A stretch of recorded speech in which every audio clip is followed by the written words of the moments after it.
Hello, I'm Mark Bleckley with the Fernando Global Trade Center in Grand Rapids, Michigan. I am an international trade consultant and trainer, and thank you for joining me again for an international trade thought of the day. So my international trade thought of the day is export documentation. Required export documentation. I've worked with many export operations people responsible for exports and putting together export documentation.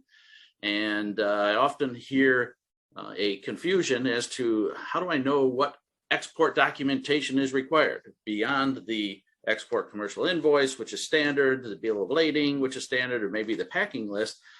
They are confused by the fact that many countries that they're exporting to have all different export requirements. Now you have to think about what's happening. You're exporting to a different country, a different jurisdiction.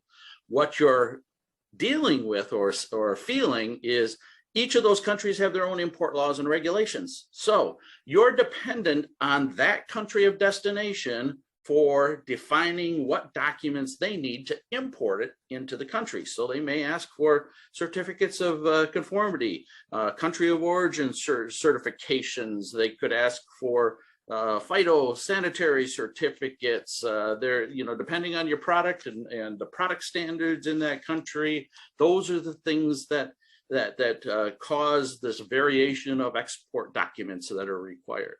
Now, how do you handle this? Well, first off, you got to realize that you have to communicate with your customer in the country of destination, because they're going to be your best source for information on what documents you have to produce, because it's mostly about them being able to get it into the country in their import rules and regulations.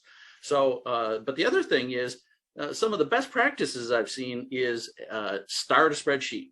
Start a spreadsheet with all of your countries of destination and keep notes, because each country is going to have some variation in the export documentation that's required. Just keep notes, because if you send it this month to India and they have certain product standards that you have to meet as far as certifications, then when you repeat shipments to India, you're probably going to have the same requirements. But each country is going to be different. Keep a spreadsheet, keep track of those special export documents that are required. And eventually over time, you'll have a history of export documents required. This is my short international trade thought for the day, and join me again soon.